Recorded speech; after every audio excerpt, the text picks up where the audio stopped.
And at number 10 is Lifeguard. Lifeguard, or Heather Cameron, arguably has one of the most useful mutant powers possible. Her ability is called Danger Detection Response, and basically what it means is that she can detect danger to her or others' lives in her vicinity, and she can literally evolve whatever powers are necessary for her to stop those lives from being lost. She can gain more than one power at a time and is able to control said power after just a few seconds. It also seems to be kind of limitless in what she can do. Her situation biomorphic adaptations have taken the form of growing wings for flight, extra arms for carrying, and super strength, her skin turning into a sort of golden metallic super awesome armor, gills for underwater breathing with her legs even turning into a fishtail for better swimming ability, as well as her simply upping her strength level from normal to superhuman. It's almost too fitting that she was an actual lifeguard before her powers emerged, because she's a literal lifesaver. Number 9, Mantis. Mantis actually got her start in comics when she used her abilities to reform Swordsman or Jacques Duquesne, which actually got her into the Avengers. Mantis's powers and abilities are more than what you may have gathered from her film counterpart. Mantis has complete control over her body, which in turn gives her peak human agility, the ability to accelerate healing through force of will, and an empathic nature enabling her to communicate telepathically with and sense the emotions of others as psychic vibrations. She can also control her heart and respiratory rate and blood flow. Her mastery of the Kotati priest's martial arts, which focuses on the manipulation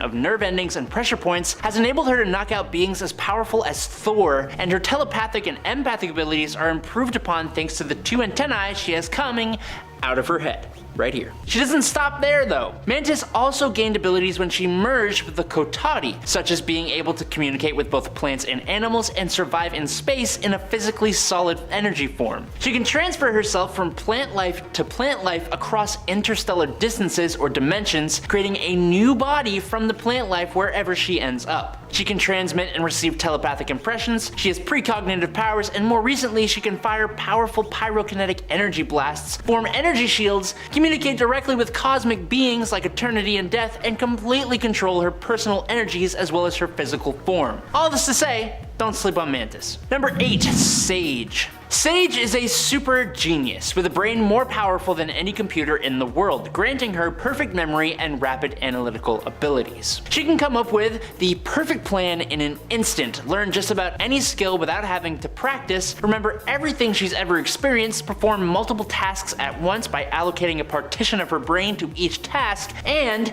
thanks to training with Professor X, she can engage in telepathy. Her telepathic abilities specifically allow her to detect minds and read them, project thoughts, astral projection, cast realistic mental illusions, and she even has a kind of psionic defense unique to her called her firewall. But it doesn't even stop there, as Sage even has some biokinetic abilities as well, including reading another mutant or person's genetic code and DNA, being able to literally see who someone's related to, jumpstarting latent or enhancing current mutant abilities, and has complete control over her physical body, being able to expel nanobots from her body by controlling her immune system, almost like highly advanced antivirus. She needs more time in the spotlight, just like Mantis. Number 7, the Living Swarm.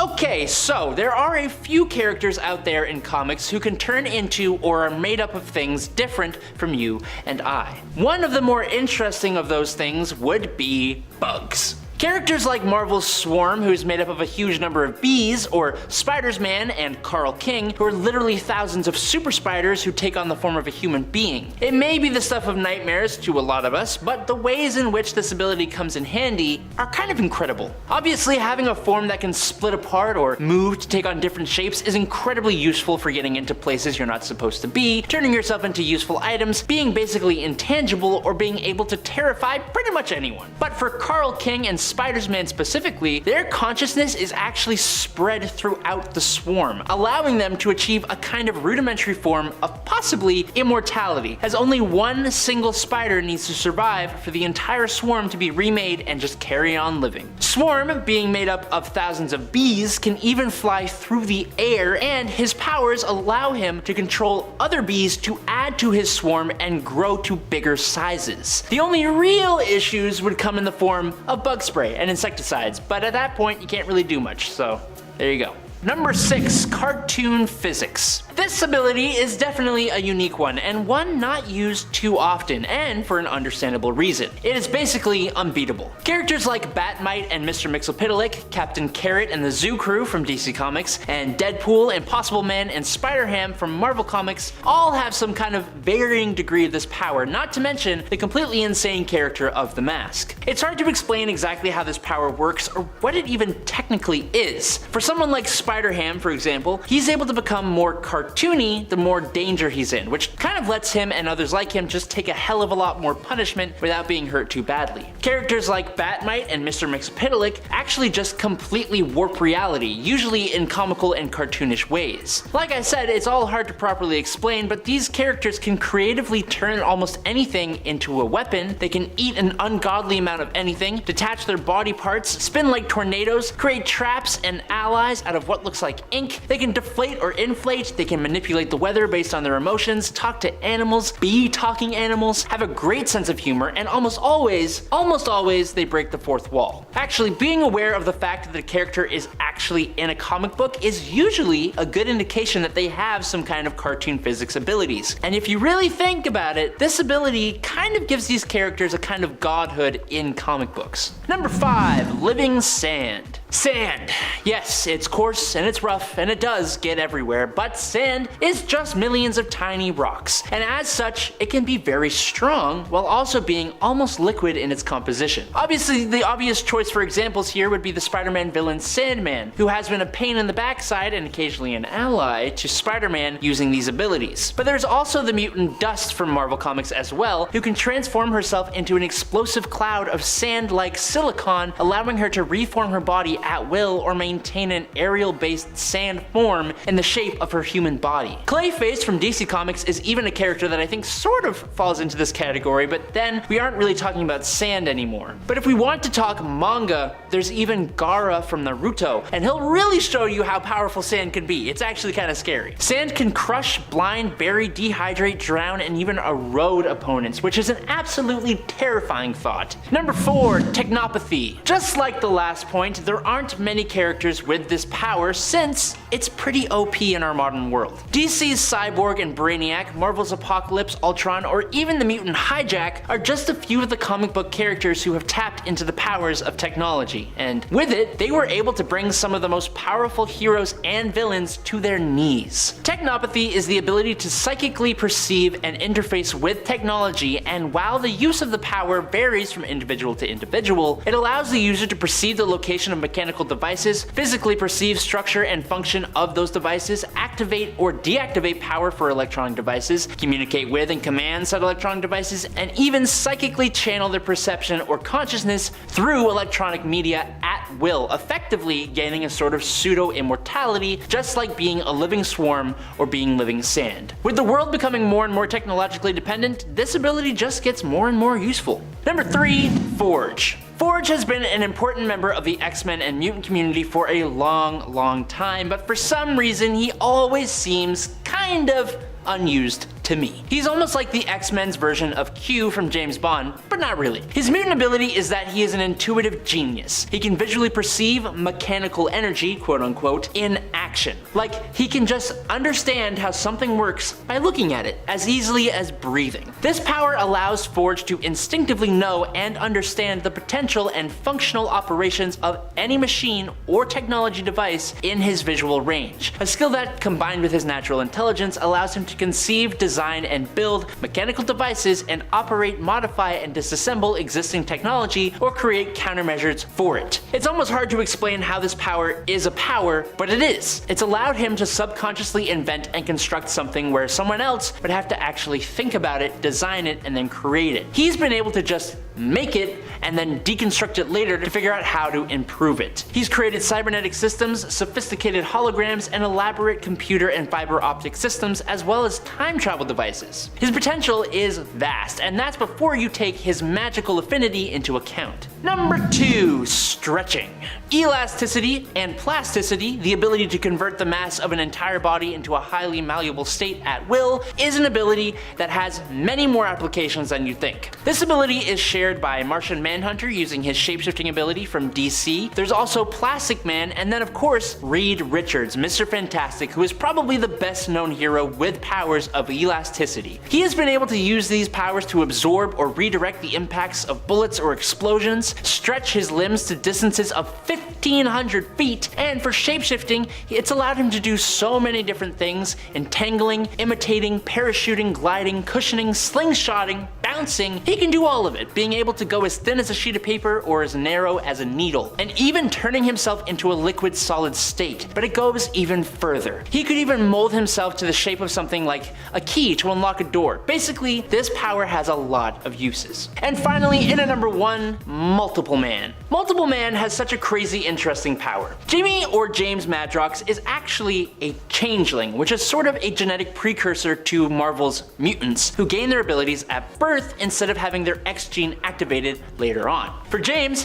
his power is that of duplication. He can duplicate himself multiple times upon impact, and each of his dupes can create one single dupe of their own. One of the real benefits of this power is that the Prime Madrox will retain any memories of his dupe's experiences. So, let's say you had to read like 10 books in a week. Well, you could have like 10 dupes all read one book each, or you could have like 20 dupes each read half a book. And then when they re-merge with you, you have all of their memories of each book that they just read. Multiple Man is like an information gathering powerhouse, but he can also use the ability to learn skills. Like, one of his dupes trained as a Shaolin monk and trained in meditation. One was trained as an EMT. One audited an autonomy class for like 6 months. One passed the New York bar exam, and one claimed to be the world's greatest detective. Stuff like that. In his self-titled comic from 2018, he even goes into a future world that is completely ruled by Magi, which is the plural for James's dupes. I'd love to see his potential shown in the MCU or something, but he's just kind of so underrated that I don't think it would happen. Coming in at number 10, it's Photographic Reflexes. This superhero power is usually attributed to one character. At least in Marvel Comics, that character would be Tony Masters, otherwise known as Taskmaster. Taskmaster's Photographic Reflexes ability allows this guy to watch another person's physical movements and duplicate them without any practice or training, no matter how complex those movements are. Tony is able to duplicate almost any physical activity after seeing it done by someone else only once, even using this ability to master complex gymnastics routines and play difficult pieces of music. But it goes beyond mere mimicry. He has often shown the ability to actually predict an opponent's next move before they even make it if he has studied their fighting style enough. Opponents who are skilled at improvisational fighting styles, or who have a more random, unpredictable style, are less likely to have their moves predicted by Taskmaster, though, of course. Another benefit that comes with his photographic reflexes is that Tony can push his body past its natural limits, meaning his agility and speed can increase itself to match that of other superhuman speed and agility. It also makes him an excellent teacher, so pop that on the resume. Number 9, Dimensional Storage. While this kind of power is more often just used as a trope in television and comic books where characters pull objects from seemingly out of nowhere, it has also been used as an actual legit power, and it's all a result of spatial manipulation and/or dimensional travel. We have seen this ability used by all sorts of characters, from the wizards of Harry Potter with their tents, buildings, or bags, to characters like Ramona Flowers from Scott Pilgrim, who pulled a massive hammer out of a tiny little purse. In DC Comics, Green Lanterns store their lantern batteries in a pocket dimension from which they recall it when they need to recharge their rings. From Marvel, the Mutant Abyss houses a portal to an unknown dimension that he can freely pull objects in and out of. The Spider-Man villain Spot is basically composed of holes that go to a pocket dimension. Deadpool has been known to use this trick from time to time, although it's hardly ever explained because it's Deadpool. Then, of course, most characters with cartoon physics do this too. These pocketed dimensions are not limited to any physical location and can be applied pretty much anywhere. Whether it's a portable bag, a pants pocket, a closet, or with a character like the X-Men's Dupe, it's literally inside of him. A hero with this ability can basically store anything, even people, so long as whatever it is fits the entry point. There's no need to worry about the weight of the objects in storage either, as it's floating in an unlimited space, or it's on a massive world-sized dimension, eliminating the strain that comes with carrying it. I think this is pretty awesome. Number 8, Cipher. Cipher has what some people believe to be a pretty horrible mutant ability, especially when it comes to combat. Personally, I would kill to be able to subconsciously translate any written or spoken language, human or alien. He can also subconsciously understand body language and intention, as well as decipher codes and computer languages. After he was resurrected, and also so Marvel could make him actually useful, everything that he sees is interpreted into language, basically making him able to read life. I don't even know if that makes sense. Everything I just said is strange enough, but I can wrap my head around it to some degree. Sort of. Then, you tell me that this man can, quote, speak in binary code. In New Mutants Volume 3, number 14, a guy operating a mech comes upon Cipher during a battle, and this mutant speaks to the mech saying, "Hello, you don't have to do this. You know, I can set you free, show you how to think for yourself." And he says it in both English and binary code at somehow the same time. The dude operating the mech understands him since he's speaking English, but for some reason, the mech, which is not artificial intelligence, also understands him, boots the operator out, and begins talking in zeros and ones. I don't even know.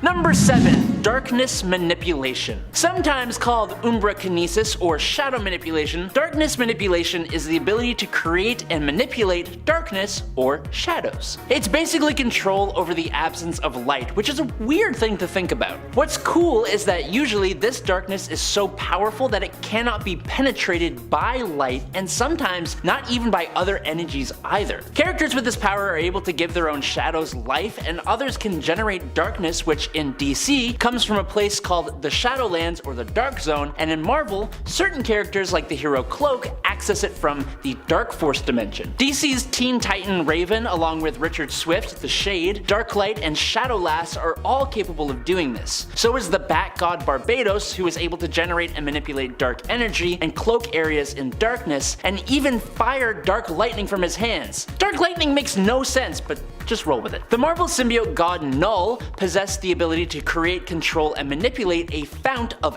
eldritch darkness, which was a manifestation of the primordial void that existed before the universe itself. Quote unquote. That's what he calls the living abyss. With this, he was able to create the symbiotes themselves, including the all-black symbiote, which granted a similar but less powerful version of this power to others like Gore the God Butcher. Jordan Lewis, otherwise known as the mutant Gloom, had the ability to release a nerve-dampening darkness at will, temporarily blinding whoever he chooses. It's just a cool power, man. Number 6.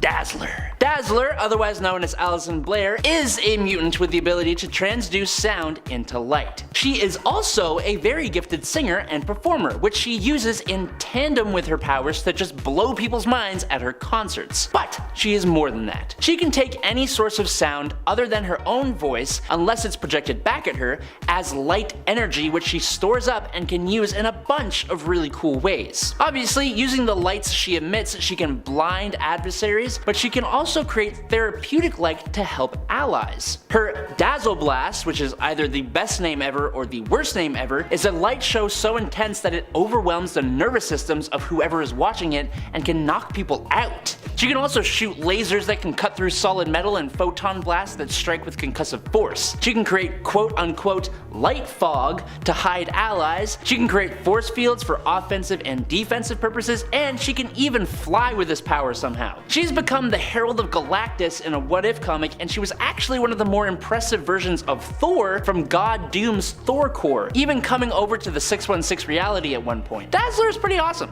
Number 5. Count Vertigo. Count Werner Vertigo is of royal blood. He is heir to the throne of Vlatava. It's truly the most prestigious of titles, I swear to God. But that is not his superpower. Count Vertigo had a hereditary inner ear defect that affected his balance, which is also not a superpower. But Vertigo had a small electronic device implanted in his right temple that compensated that problem for him. Now, after tinkering with that device, Vertigo learned that he was able to affect other people's balance as well as fixing his own, distorting their perceptions so that they literally could not tell up from down, an effect known as Vertigo. Werner used this skill most notably to fight Green Arrow, and that's honestly a pretty great hero to choose when you have this kind of power. He'd also join up with the Suicide Squad and Checkmate, using his powers to make people dizzy to his advantage. Honestly, this power is much more effective than one might think, and it has been used by other characters in comicdom, most notably Marvel's, wait for it, Vertigo, who utilizes psionic equilibrium distortion. With this power, she is able to project swirling mental waves of psionic distortion into her environment that affect the nervous systems of other living beings, focusing on the organs of the inner ear, causing extreme vertigo, nausea, disorientation, and have them experience hallucinations. Her distortion waves can render others unconscious and can also interfere with the superhuman powers of others, preventing their use or causing them to function incorrectly. That's an elite power, and I think it would be just fun to do to people who annoy you, because that's what I would do. Number 4. Blink. You know, in the beginning of the X-Men Days of Future Past live action movie when there's that really cool fight scene in the bunker between some mutants and the ultra advanced Sentinels? Well, you know that mutant that was firing out portals and stuff, just like throwing them all over the place? That is Blink, and she is super cool. Clarice Ferguson's power has a few different uses. Obviously, there are bright pink portals, but she can also throw that same energy as a sort of missile that will teleport those, or even parts of those, that she hits. The range of her power is actually quite impressive, as it has a potential range of as far as the moon and back, which is freaking far. With the potential of her abilities and the cool way it's used, and even just how awesome she looks, you'd think she would have done a lot more, but she seems to not really have a whole lot of meaningful appearances, except if you want to see her being as amazing of a character as she should be, you can find her in the Age of Apocalypse, and she is so cool. Number 3.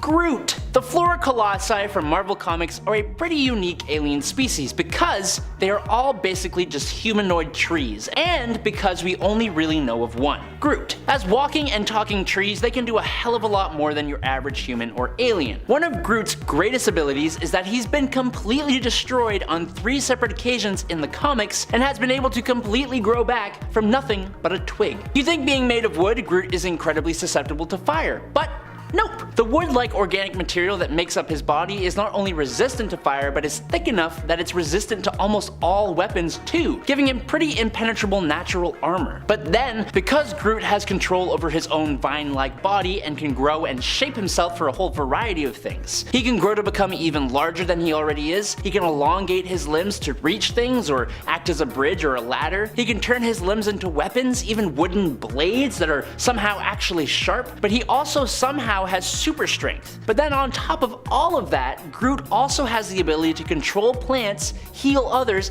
and he's highly intelligent and has a tremendous grasp of quasi-dimensional superpositional engineering. So yeah, it would be really cool to be Groot. Number 2. Husk. Paige Guthrie is part of a family that has a lineage of mutant abilities. Sam Guthrie was Cannonball, Joshua Guthrie is Icarus, Melody Guthrie is Arrow, and Jebediah Guthrie, I don't remember his superhero name, but he has superpowers. Paige's power is a wee bit unorthodox though. She has the ability to shed her skin, and by concentrating on specific chemical or elemental formulas, she can cause the layer of skin underneath to be a different element or shape or state. She can become any solid that she has studied and can imitate metal, diamonds, granite, wood, rubber, and even glass. And somehow, I don't know how this works, she's been shown to turn into a sharp-toothed lizard one time. I don't know. She doesn't have perfect control over her abilities at this point in time, but when she transforms, she obviously gains different abilities depending what she turns into. She has granted herself super strength and durability, flame generation, and many other things. Her shedding lets her get rid of dirt or sweat and even minor injuries, which is both cool and kind of a little freaky. She has all kinds of potential if she is given the time to properly train her powers. And finally, in at number 1, it's Pheromonal Persuasion. Zebediah Killgrave, the Purple Man from Marvel Comics, has the ability to secrete pheromones that, once inhaled by another person, allows him to control them using literal verbal commands, making them completely obedient to him. This power essentially lets him use words to completely override the willpower of others. Now, while Killgrave used this power to commit quote normal crimes like robbing banks, also more predominantly would use his ability to manipulate those of the opposite gender to fulfill his own desires, which is both incredibly despicable but sadly probably pretty realistic. Luckily though, this is not a power that is unique to Killgrave. Other characters like DC's Poison Ivy, Crimson Fox, and Resurrection Man, or Marvel's Spider-Woman, Daken, and the other members of Purple Man's family all use variations of this power for all kinds of things. Most characters using the power use it for villainy, funny because, let's be honest, controlling others is pretty evil. A lot of the time though, it's used for romantic purposes, but it can be used to mark territory, to make people not want to enter certain spaces, as a way of leaving a trail for somebody to follow, to disorient others or throw others off one's trail, and to increase one's level of stealth. It's such an incredibly subtle ability and versatile ability which makes it fly under the radar, but it's allowed some characters to reach super levels of power without much effort at all. Coming in at number 10 today is the Hulk. Now just hold on a sec before you get up in arms. Everyone knows the Hulk's ability to turn into a big old green monster and rip things apart with a strength that increases based on his anger.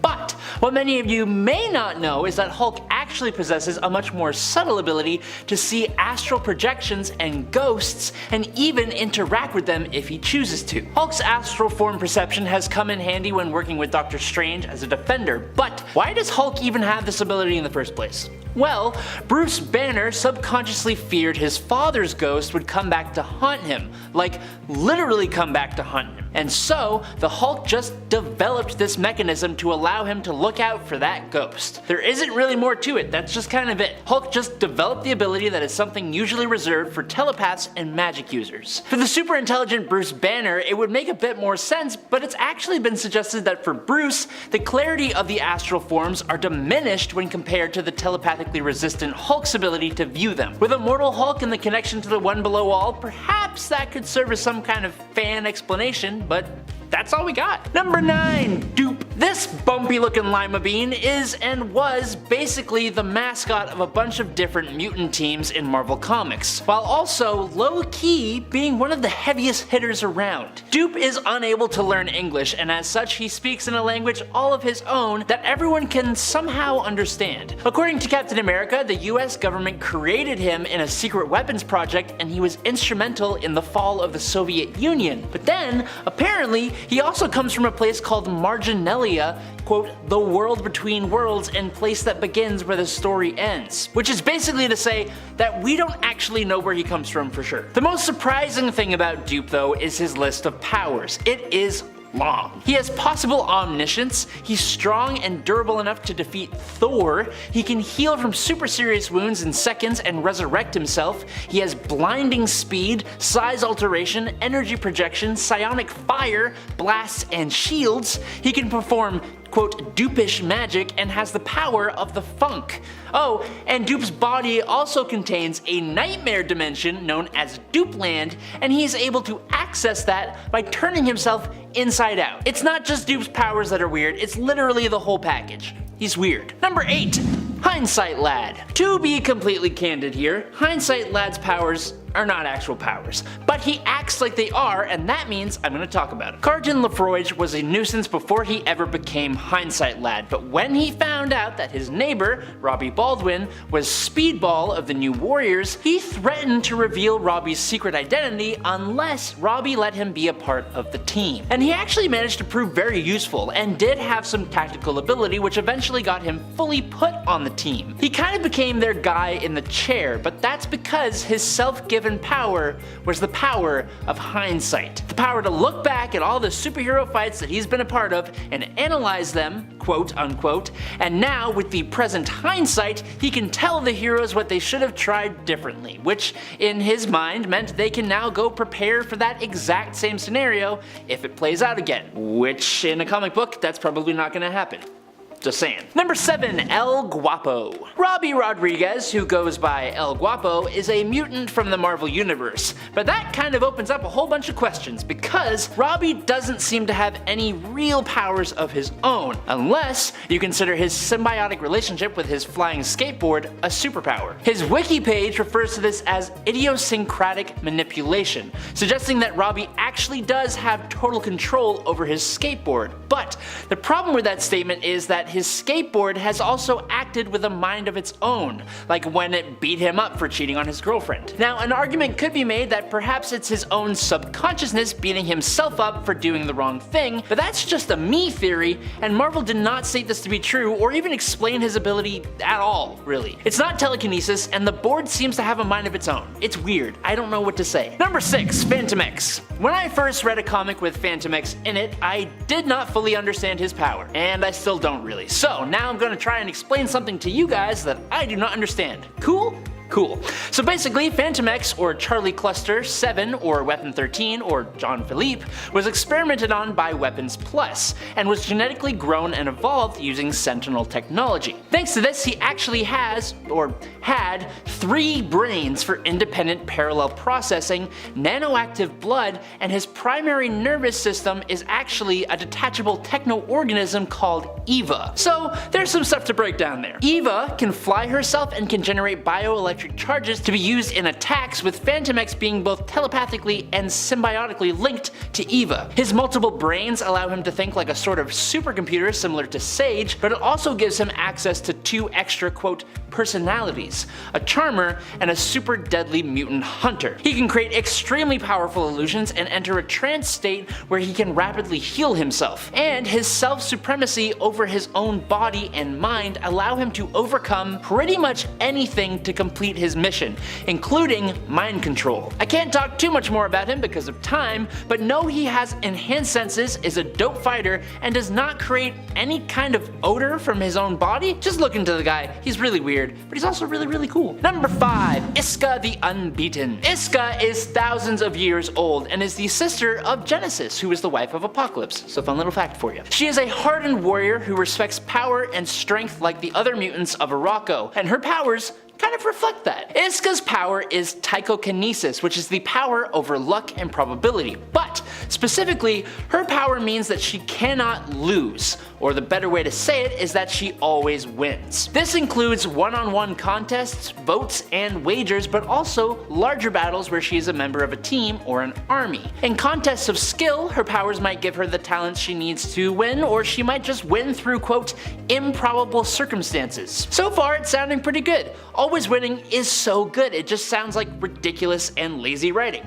Because it kinda is. But it also means that in larger battles or wars, her powers weigh the probability of the 2 sides and literally make her defect from the losing side and join the winning side, even if the losing side was composed of those she truly cares about. Meaning that even though she still technically won, she betrayed her closest friends and allies. Her power has also famously been used against her and one of her allies. When Tarn the Uncaring faced off against Magneto, the mutant Sunspot bet Iska that Tarn would win. So because she would be betting against Tarn, someone she's fought beside for thousands of years, he was actually easily wiped off the face of Mars by Magneto, who crushed his head like a cherry. Her power is really good, it's just got some really crummy loopholes sometimes. Number 4. Adam X. Adam Naramani is honestly quite a bit interesting. He was a genetically created hybrid of both Emperor Dekun of the Shi'ar Empire and Catherine Summers from Earth, created in an attempt to introduce more genealogies to the Shi'ar Empire. Now, just as his origin is unique, so are his powers. Adam has the ability of electrokinetic hymopyrokinesis, or if you don't want to hurt yourself trying to say that, you can also say sanguine combustion, which sounds way cooler. It basically means that he can send an electric surge through oxygenated blood, which leads to ignition of the electrolytes present in said blood, causing a person to burn from the inside out, which could result in a little subtle warming effect, or it could completely disintegrate a person, so there's a lot of wiggle room here. Thanks to his Shi'ar side of things though, he also has enhanced strength, agility, reflexes, stamina, speed, vision, and healing. Couple all that with his awesome fighting skills and the cool cybernetic retractable claws that he has, and Extreme, which is his name, is someone you probably don't want to mess with. Number 3. Tag. I actually kinda wish I had Brian Cruz's power. It just seems like the perfect chaos creating ability, and that to me is hilarious. Tag's ability, known as the Pariah effect, allowed him to use a form of telepathy when he touched someone that caused the target to emit a psionic signal, which would make them a target for others to run away from or run towards. Whichever way people would run, they would do it while being fully aware of what they were doing, but unable to control themselves. If they were being controlled to run away, they would continue to do so until they were about 100 feet away. But if the signal caused them to run towards whoever was, quote, it, then they would dogpile on top of whoever that was. What's strange, other than everything about this, is that he could also control who was affected by the ability, but like how? He only made one person it, so how does he decide who runs away and who doesn't? He could also make whoever was it run away from themselves, which is just What? In other words, they would just run uncontrollably and in random directions, which is actually kind of hilarious. The fun thing about him is he would also always say, "You're it," which is kind of misleading because that person can't tag someone else or make them it. I don't know. It's weird, but it's really, really cool. Number 2, Cora of the Burning Heart. Can we please just get an applause for literally the coolest name ever? Cora of the Burning Heart is a mutant from Morocco where she served as an assassin and primarily used her power only to boost her own abilities in battle, thanks to the Iraqi being really stubborn, honor-bound fighters or whatever. But Cora's abilities can actually help others as well. Cora's heart is essentially an internalized combustion furnace, which generates life force energy. Thanks to that energy, she can get this really awesome looking flaming skeletal appearance, and she uses this constant energy source to give herself incredible physical capabilities, as well as boost up the powers of others around her to even greater heights. She was a member of the X-Terminators alongside Cable, and she is also part of Sword. Also, Cora of the Burning Heart. Just wanted to say it again. Number 1. Chamber. Chamber, or Jonathan Evans Starsmore, discovered his powers when a blast of psionic energy that burst from his torso destroyed much of his chest and face. That doesn't sound good, but it turns out that Chamber is literally composed of that same psionic energy, with his body just acting as a shell for it. When his powers burst out of him, the wound was replaced by a constant glow of psionic fire, leaving him unable to speak. Instead, he can only communicate telepathically. Additionally, because he is made of energy, he does not eat, drink, or even breathe because he has no organs. Chamber constantly created and unleashed psionic charges of energy that could strike with volatile force, being projected as a blast from his chest, a series of guided streams that struck specific targets, or as a massive eruption striking in all directions. If he was given the time to train properly, Chamber could have potentially been one of the most powerful mutants to walk the earth. Also, in one story, he's used as literally like a jet engine on a spaceship. It's really weird, but super cool. Number 10. Resurrection. While not always influenced by Madeline and her own abilities, Maddie not only has a powerful healing factor, but she seems to have found herself in a constant cycle of resurrection. Meaning that even when she seems to be dead and gone and we haven't seen her for honestly years, she's the kind of villain, and honestly not even just a villain now, also just as a character, that always comes back. Madeline has been defeated multiple times and has returned since her initial introduction and defeat in Inferno more than 5 times over the course of her 40-year history. Now that is quite a lot of returns, and also quite a lot of disappearances, honestly. One thing is for sure, if Maddie is killed or seemingly permanently defeated or disposed of in some way, she always comes back. Eventually anyways. Might take a few years, but she'll be back. And friends, before I move on to our next spot on this list, if you love what we do here at Top 10 Nerd, be sure to show us you love us by clicking that subscribe button. Number 9. Phoenix Force. The Phoenix Force is literally a part of Madeline Pryor. No, seriously, she wouldn't exist without it. While some might argue that Madeline Pryor is a weaker version of Jean Grey, those folks likely don't understand her origin. At least her retcon origin. Not the origin Chris Claremont originally intended for her, but the one we got. Jean has been connected to the Phoenix Force before, being its host, but Maddie is literally made from a piece of the Phoenix, with a piece of it residing inside her. So she doesn't need to be a host of the Force to tap into its raw power and energy. The Phoenix Force is one of the most powerful forces in all of the known universe, and potentially even the multiverse over at Marvel, considering it has the ability to literally rewrite reality. Because Maddie was literally made from it, this also means its potential lives inside her as well. Maddie did not know her origin and initially lived appearing as a normal human. It wasn't until she learned the truth of her origin, her retconned origin admittedly, that she began to be able to tap into her true mutant and even cosmic power.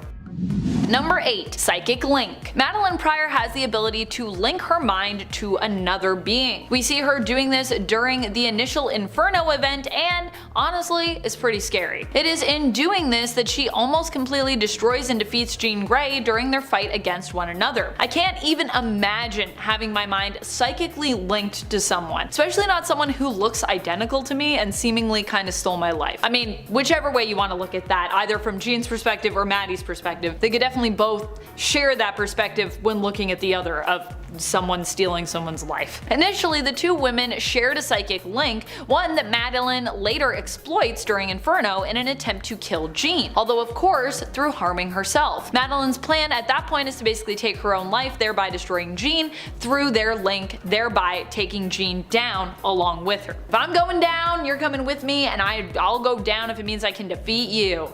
Number 7 lives on in Jean. I think one of the most wild powers that Maddie has in the comics that we tend to overlook is her influence over Jean. Now, following the events of Inferno, Madeline's personality and memories basically lived on in Jean Grey. Jean was forced to take both Maddie's psyche and the Phoenix Force within herself in order to survive Maddie's psychic attack on her soul. This actually gives Madeline some power through Jean though. It's actually through Madeline's influence that Jean and the X-Men decided to fatally attack Mr. Sinister, seemingly destroying him permanently after Inferno. Although of course in reality he would return, because that's comics for you. Normally such use of lethal force would not be the X-Men or Jean's way, but it was Maddie's influence that actually prompted them to act as such. While it's not a power that Maddie can easily control or flex necessarily, it's still pretty impressive to think that technically Sinister initially being permanently defeated was in good part because of Maddie's influence on and manipulation of the hero's psyches.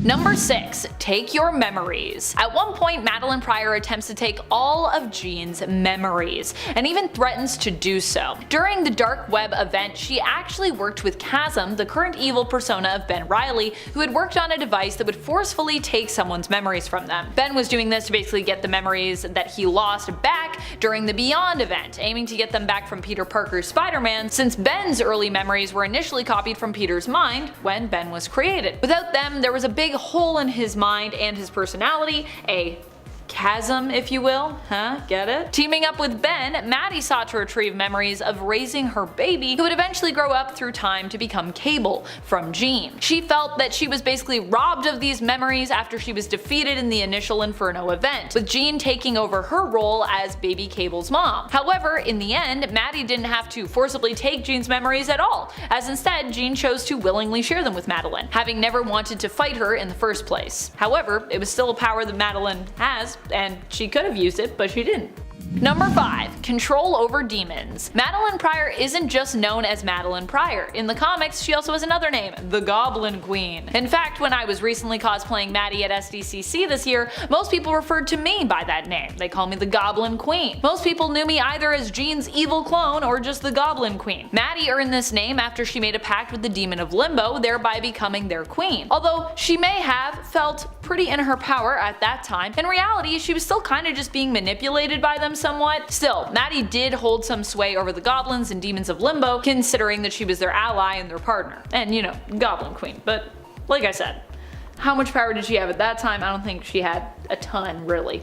Number 4. Her secret name. The really wild thing with Madeline Pryor that still amazes me is her secret name. I'm not talking about her title as the Black Queen or even the Goblin Queen. I'm talking more about the fact that no one really seems to know just how to spell her name. I constantly run into this on the internet, and while it might not seem like a power to some, in the DC universe and other different magically based worlds, it would likely be considered an asset. It would be considered a power because it would protect you. Madeline's name is spelled Madelyne, with Pryor as Pryor. The fact that so many struggle to spell it or even to know it would be seen as an asset in many other magical worlds where there is considered to be power in knowing and having someone's name. Like over at DC Comics, this is why some magic users have actually used alternative names. That way they can keep their real ones a secret, so that way demons can't like get their names and like control them or manipulate them. Constantine initially even tried to do this with Hellblazer, but he became too well known and famous and decided to give up his codename as a kind of take that statement to the magic community as a whole. So that's where that name comes from.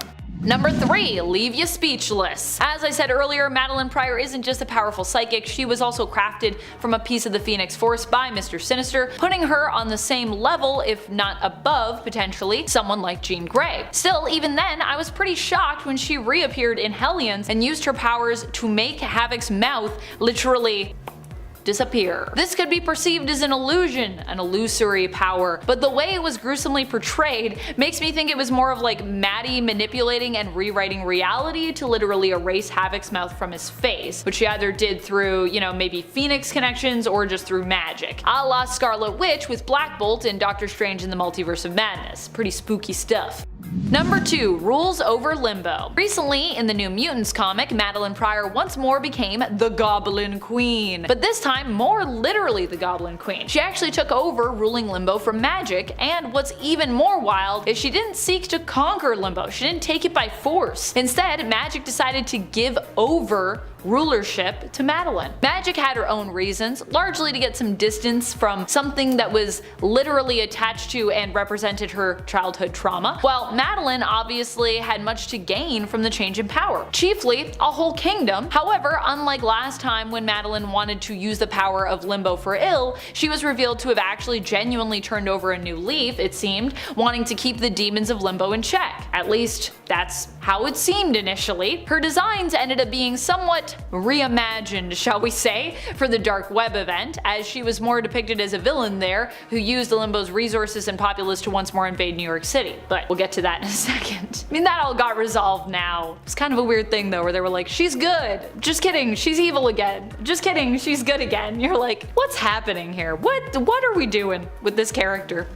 Number 1. Master Diplomat? Madeline Pryor is perhaps working towards becoming a master diplomat and leader. At the end of the Dark Web event, with Maddie once more being reformed and even becoming an ally of the X-Men during the event, fighting alongside them and even getting to call on them to assemble, so nice, she decides to open up her own embassy for Limbo, stationing it in New York City. Maddie does this to bring the darkness into the light, believing the spirits of Limbo have been hidden away for far too long, seeing them as representing her own darkness and basically saying like, we try to like hide our darkness and suppress it and like put it away, but you know what, in order to heal we need to bring it out into the light. She intends to make sure that the beings of Limbo are no longer rejected and in fact are seen and accepted by the world above, and in this case now around them. Which I kinda love, honestly. I think that's beautiful. At number 10, he's a god. I think this is something that a decent amount of people forget. Thor is literally the god of thunder. Like, yeah, he's a demigod technically, but he's still a freaking god. And this comes with a whole bunch of associated powers, like Superman toughness, senses, strength, and the fact that he's 1,500 years old. Yeah, that's also a thing. He's normally depicted as being 1,500 and 1,800 years old, which makes me really question the ethics and morals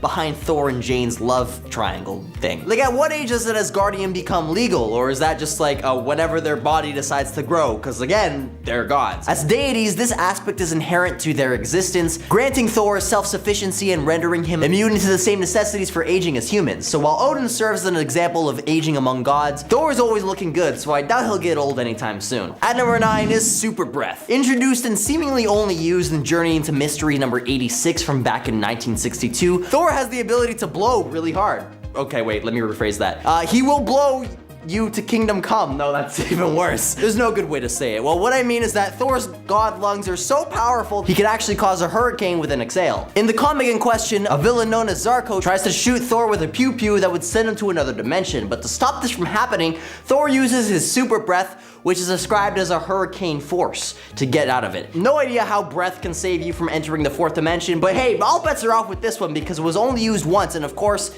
in the comics. There will never be an explanation that makes sense. At number 8 is super speed. Thor, a deity wielding the mighty Mjolnir, possesses astonishing speeds in his arsenal. He isn't just renowned for his immense strength within the Marvel universe, but also his extraordinary swiftness, surpassing even the speed of light. This remarkable velocity enables Thor to outpace Quicksilver, a prominent speedster among the X-Men, essentially Marvel's answer to the Flash. While an exact measurement of Thor's velocity remains elusive, he has indicated that on Earth his speed is supersonic, yet when traveling in space he can circumnavigate the sun and span the universe in mere seconds, feat made possible by Mjolnir's ability to transcend time and space. Indeed, Thor's exploits include even freaking time travel. At number 7 is All Tongue. Well, this might sound like something you'd see on a Toronto guy's Tinder profile. It isn't exactly what you'd think. An Asgardian deity responsible for safeguarding the 9 realms, Thor's duty often requires interactions with vastly diverse races, many of which communicate in distinct languages. And although filmmakers tend to simplify matters by having everybody speak English for audience interpretation, the comic version of Thor possesses the remarkable ability to converse fluently in the language of all 9 realms. He can actually choose which language to use during a conversation. This remarkable skill is known as the All-Tongue, a gift that ensures whoever communicates with him will hear his words in their native tongue,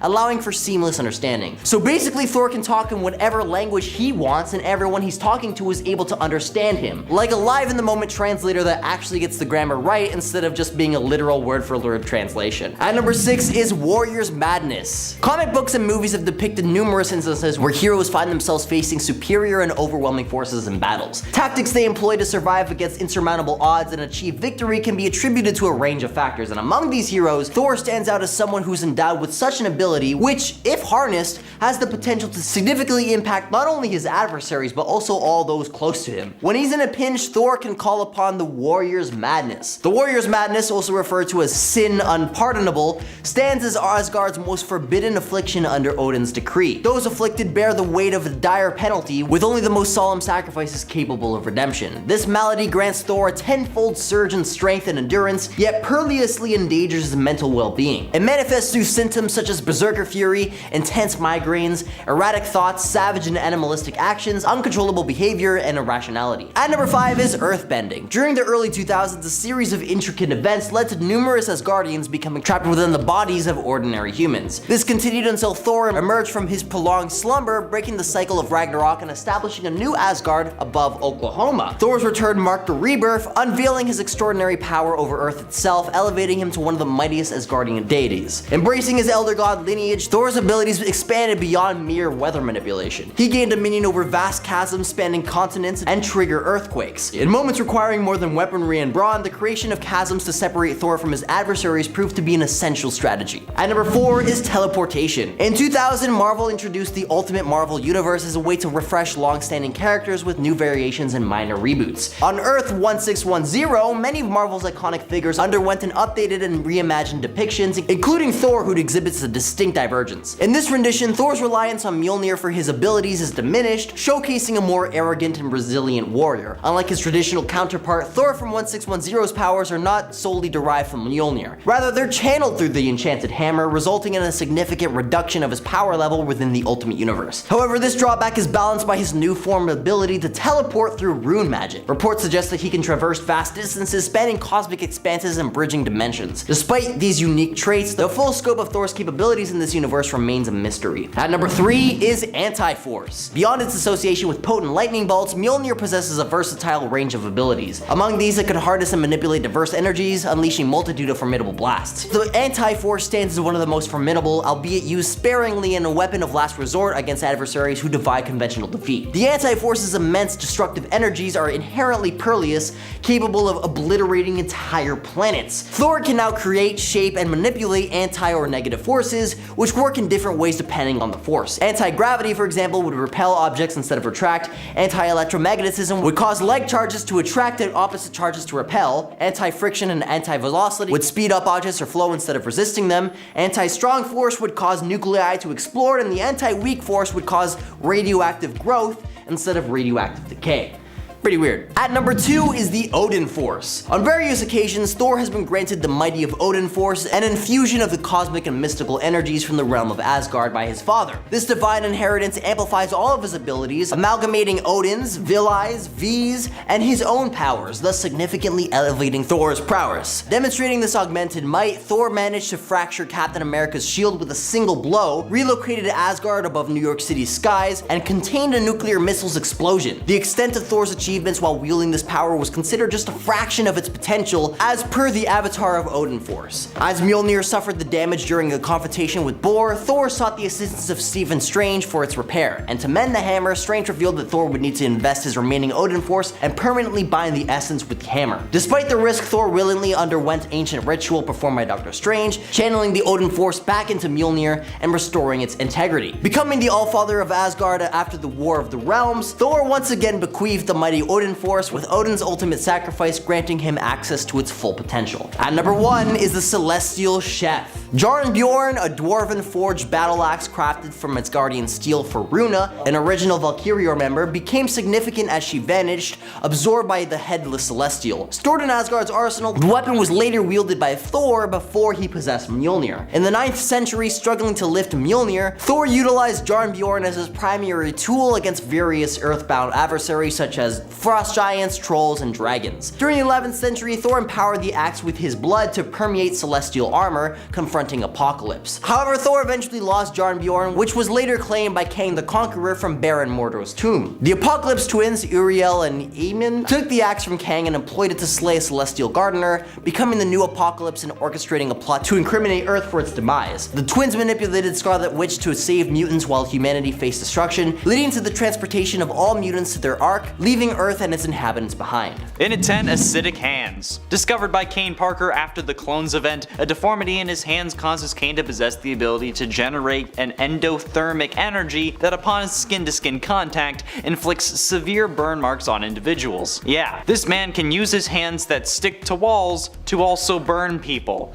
Usually he would leave his distinctive marks across a person's face, calling it the mark of Cain, although it is believed that he can do so on other parts of the body, which I mean it makes sense given that, you know, you can just grab on with a hand and then boom, you're burned. But interestingly enough, he also utilizes this way in like a non-harmful manner, using it to burn away his like beard hair, which just gives him a better trim, which is just kind of funny. I like the fact that he uses it to burn his hand into people's faces, but then also just gives himself a nice little trim. But while this ability was discovered by Kane, Peter soon after learns that he can do the same thing. And while he hasn't used this ability, he is still able to do it and just chooses not to because it's a horrible thing to do. He can also pull people's skin off using the stickiness of his hands, which I have asked before, like I've proposed that idea before because I think that he should have threatened to do that to Kingpin instead of filling his lungs with web, but oh well. In at 9, Camouflage. Now this is one of the primary abilities used by Miles Morales' Spider-Man, however, you can actually see that in Tobey Maguire's Spider-Man he has this ability as well. Not to the same extent, of course, he can't turn invisible, but there's a theory about how this presents itself. Firstly, the fact that Spider-Man talks to MJ, Aunt May, and Harry without them recognizing Peter's voice could be explained by this just being thanks to this camouflage ability. MJ only recognizes that Peter is Spider-Man after he wants to tell her, you know, after she kisses her fiance upside down. Like, he wants her to know, so of course the camouflage would be off then. And Harry only learns his identity after literally taking his mask off. So yeah, this would also explain why the guy on the train in Spider-Man 2 describes the almost 30-year-old Maguire as just a kid barely older than my son. Or in the comics and animated series, we see that Peter eventually mutates into a giant spider. Maybe staying human is this camouflage ability. His power keeps him looking human. To further support this, in the animated series, Peter starts losing his powers shortly before mutating into the spider creature. If one of his powers was keeping him human, then it would make total sense that he mutates after losing them. And Peter actually started losing his powers in Spider-Man 2, so maybe that's a storyline we could have seen later on. In at 8, Stingers. The Other represents a potent spider deity that's intricately connected to the web of life and destiny. While the true nature of its purpose remains enigmatic, the entity grants its chosen vessels heightened abilities and the potential for transformation into a spider-like humanoid monster in times of peril or intense anger. The Earth 616 Spider-Man was selected by the Great Weaver to serve as the receptacle for the power of the Other when he assumed the mantle of Spider-Man. However, due to his subconscious resistance, Spider-Man suppressed and denied this spider aspect until a confrontation with the inheritor Morlun, who consumed the essence of totem avatars, prompting a resurgence of his connection to the Other. At one point during the storyline, Peter Parker has created retractable stingers that are concealed beneath his wrists. And so yeah, with these stingers possessed like a razor sharp edge that could be extended when needed, and then they also delivered like a venom that induced temporary paralysis into his target,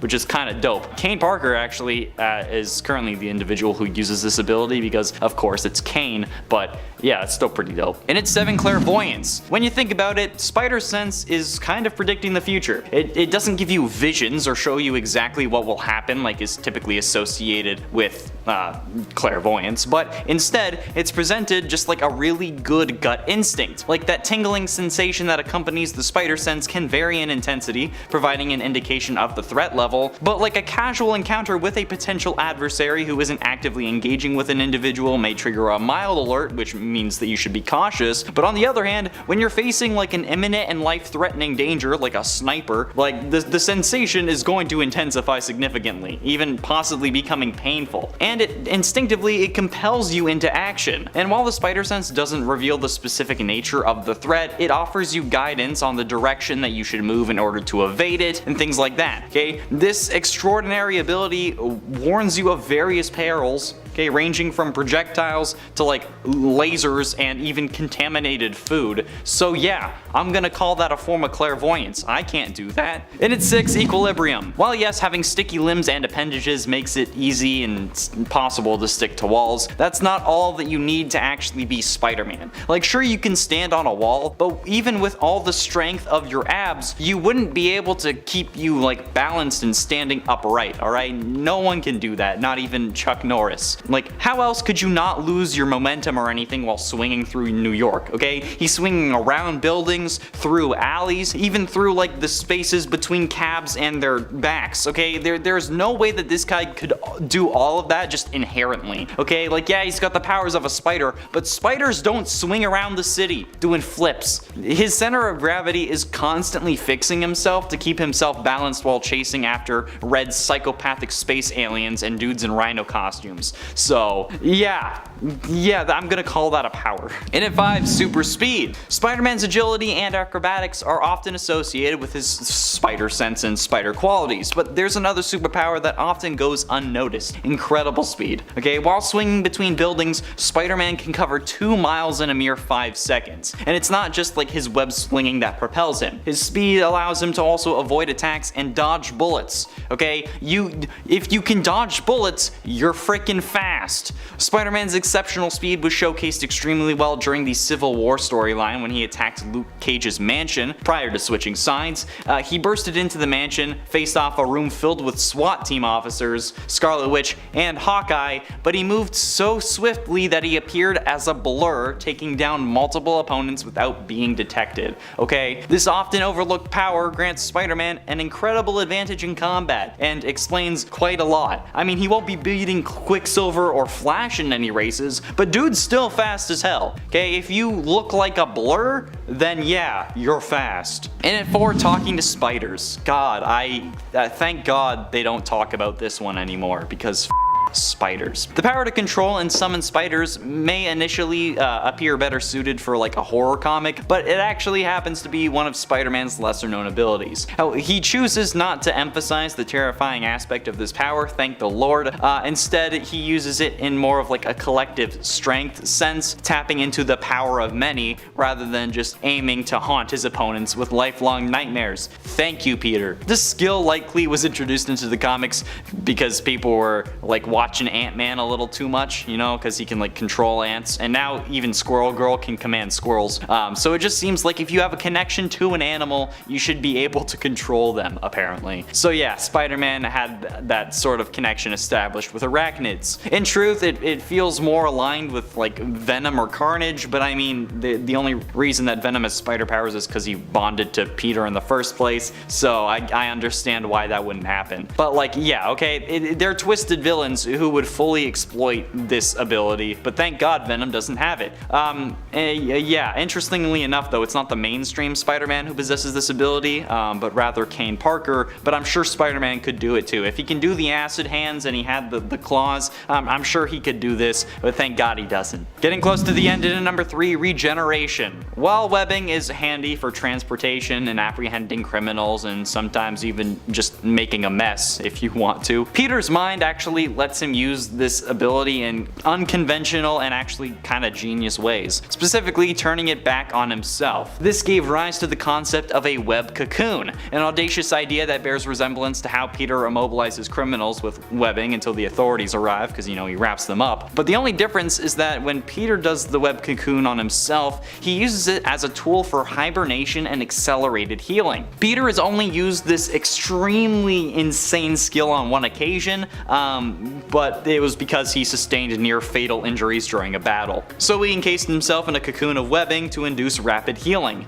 It's so insanely cool and a tremendously valuable ability for Spider-Man, but it appears to be exclusive to Peter himself and doesn't really extend to others, and again, he hasn't used it again since. The primary reason behind the limitation was, well, I mean, he's in hibernation when this is happening. You can't really produce Spider-Man comics when Peter's not Spider-Man. But also, while he's in there, he sheds the damaged skin and basically regenerates a whole new body, which is gonna make us all wonder the same thing that WandaVision did. Ship of Theseus? Is it the same Peter, or is it a new Peter if he regenerated basically everything? There you go, debate it in the comments. You're welcome. Engagement. But ultimately, in at number 2, radiation resistance. Now, while some spider-related abilities are well known within Spider-Man's world, you know, wall crawling, proportional strength, knowing the formula to make webs, spider sense, one of them is actually lesser known, but in reality makes a lot of sense. Spider-Man has demonstrated a resistance to poisons and harmful chemicals on multiple occasions, and while not a pivotal power, it does serve a purpose. Essentially, if a villain attempts to poison Peter Parker, their efforts would just be in vain. Moreover, if Mary Jane were to betray Peter and attempt to slip something into his coffee, he would remain oblivious.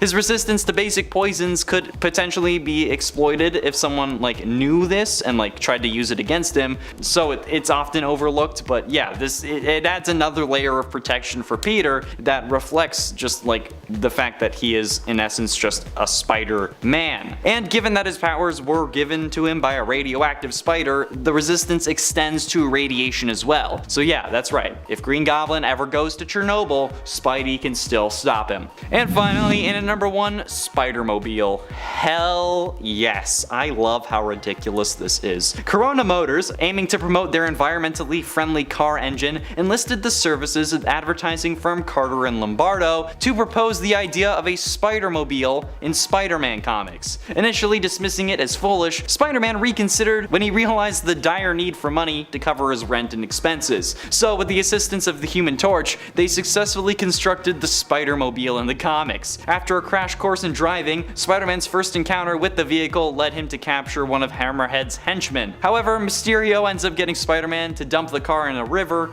prompting Corona Motors to demand its return, despite the inability to locate it in the water. Spider-Man faced a modified version of the Spider-Mobile, engineered by the Tinkerer later on, engaging in a fierce battle with it. Spider-Man eventually subdued it and returned the damaged imitation Spider-Mobile to Carter and Lombardo, but yeah, that's a thing that happened in the comics.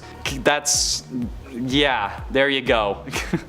Number 10, Matter Eater Lad. Ah, the good old Matter Eater Lad. While definitely one of the most ridiculous powers, there are certain circumstances where Matter Eater Lad can come in super handy. He can eat anything, so if there is something blocking your way or you're trapped, Matter Eater Lad might actually be able to get you where you need to be or help you escape. And pre-0 hour Matter Eater Lad could actually also consume matter at an accelerated rate, both eating super fast and digesting super fast. So not only can he eat materials deemed indestructible because he can literally eat anything, but he can also eat an unlimited amount of matter thanks to his super fast digestive system. Number 9, Bailey Hoskins. Bailey Hoskins is another hero who really is quite useless, but happens to have one extremely useful superpower, at least in the right circumstance. It was extremely useful the one time he was able to use it. Bailey Hoskins is a mutant who hails from another reality, appearing only in the comic X-Men Worst X-Man Ever. In case you were wondering, Bailey is the one who is, considered the worst X-Man ever. His power causes him to self-destruct, but because using it would kill him, it's really never expected that he'll use it, ergo the most useless X-Man ever. However, that being said, because no one expects him to ever use it, Riches ends up being easily defeated by Bailey when he does decide to use his powers on him to end Rich's fascist reign. Bailey of course has to sacrifice himself to do this, but seeing this as probably his best shot at making his life meaningful and actually getting to be a hero for once, Bailey decides to take it. And while he doesn't live to tell the tale, he does successfully save the day. Number 8, Rainbow Girl. Rainbow Girl is another hero who gets a lot of flack when it comes to her powers. And honestly, I mean, I get Forget it. Rainbow Girl is kind of the worst, especially if we're talking about the weird sexism that's implied in her power set and in her character. Rainbow Girl basically can manipulate the emotions of others, with various colors representing different emotions, kinda like the various lanterns. And in fact, that might not even be all she can do. She can basically just harness the awesome power of emotions, whatever that means. Instead of harnessing the power of an emotion to create light-based energy constructs, Rainbow Girl can instead kinda use her power to channel that emotion. While in her first appearance in Adventure Comics issue 309, we see her get rejected from the 30th century based Legion of Superheroes, her powers have been shown to be useful at times. She can actually manipulate the emotions of others apparently, and at one point is apparently able to use them to make everyone desire her. However, we need to acknowledge that while useful, this power set comes with one very big drawback, which is also where a lot of the sexism comes in, to be honest: mood swings. Rainbow Girl as such has never really carried forward in the comics because her very existence seems to imply that girls are both emotional and therefore often irrational. Yikes. That being said, I feel like the idea of utilizing the power of the emotional spectrum is super cool. I mean, that's also kind of why we have, you know, lanterns. If it weren't for the execution here, this could be a cool character. I mean, take away some of the weird implications created by her character and her power set, and seeing someone like Rainbow Girl team up with various lanterns while not really belonging to any Cora herself, it could be a cool time.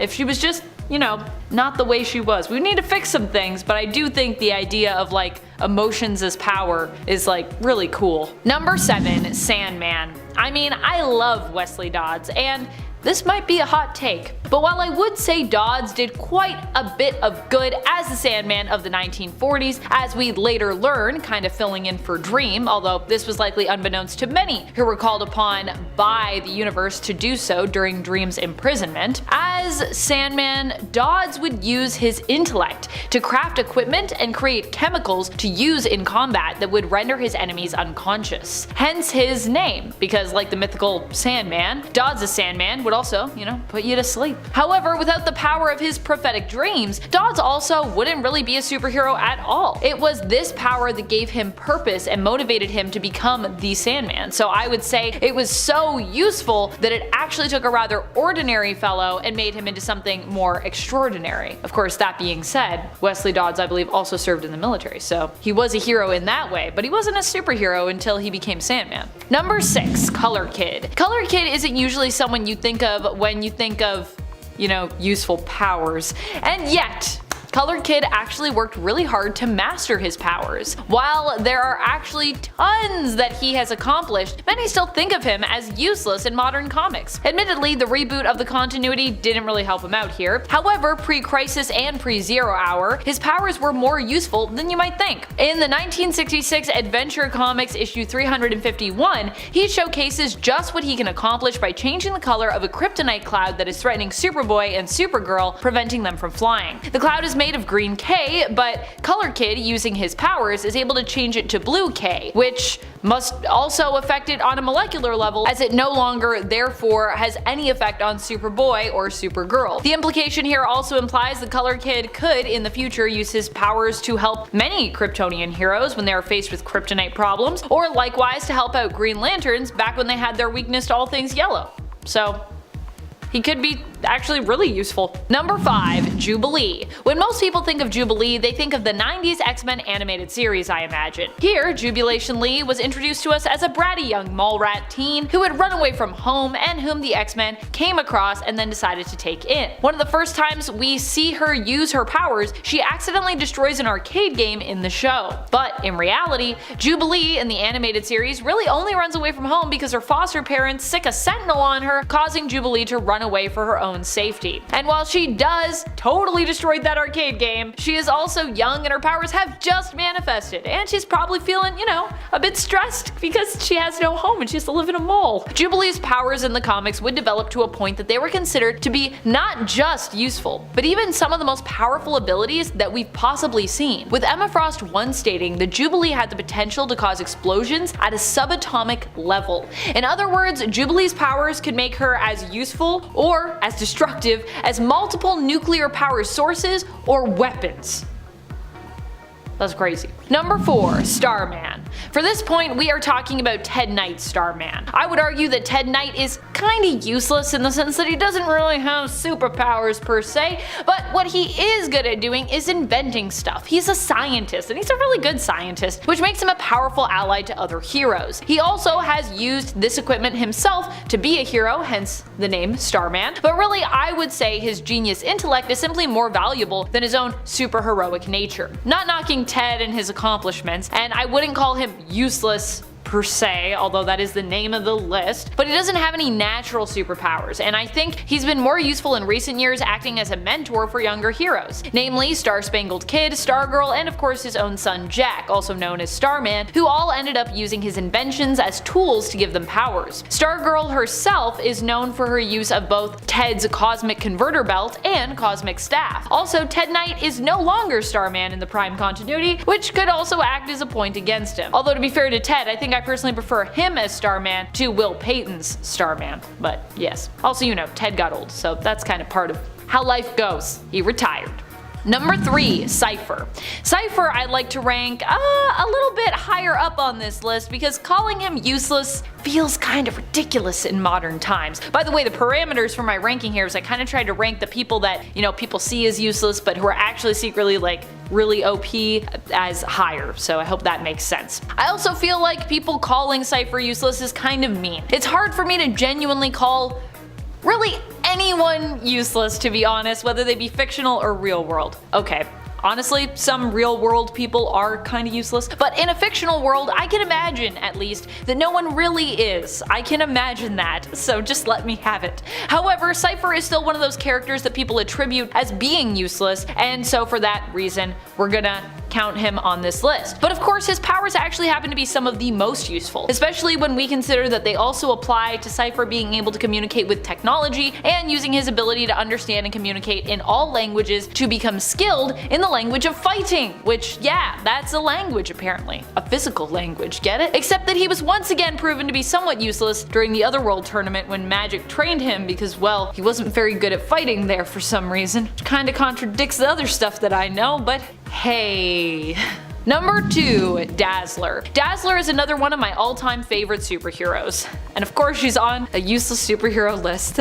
I like to put my favorites on lists like this because it makes me feel better about calling them useless because I know they're my favorites, so I feel like I can kinda do that. Well, she might seem useless to some with her power over light, which she usually prefers to use from a performance standpoint to create dazzling light effects for her concerts and stage performances. Her powers are actually insane. Although I'm still kinda confused about her powers because she can turn sound into light, which does that mean that her concerts, is there sound playing? Can you still hear it? I still have questions about that. I don't know if that's been answered. If it has been answered and I missed it somewhere, please let me know in the comments. It's more that Dazzler isn't as often drawn to heroics that makes her a sometimes useless superhero. Though I will say, although she has in general preferred to try and resist the call of heroism whenever she is thrown into a mission or a scrap, she actually performs pretty admirably. And as we've learned, Alison Blair's powers are also impressive, with her power limits even being still somewhat questioned and defined in the comics in modern day in terms of just how great they are. She's got a lot of potential. Never forget that even Galactus acknowledged how powerful Daz could be when he made her one of his heralds for a short time. In fact, he probably wouldn't have actually even released her if Daz herself hadn't requested to be free of the obligation. She was kind of the one that was like, look, like,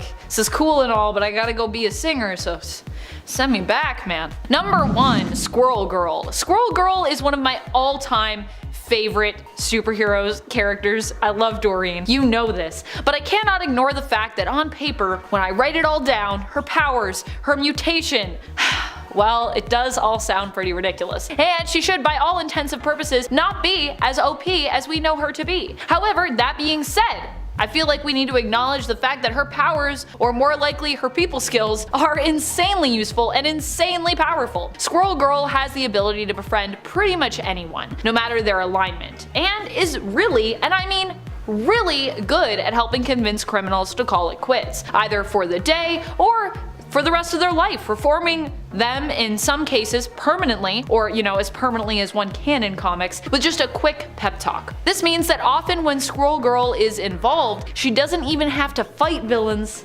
to stop them. And even in the cases where she has had to fight, she has fared, in most cases, surprisingly well. So while she might seem useless, is she really? I feel like if I was picking the name for this list in terms of its title, that's really what I would call it. I would call it superheroes who seem useless but are really super powerful. So that's the true title of the list to me, in my interpretation, in my heart.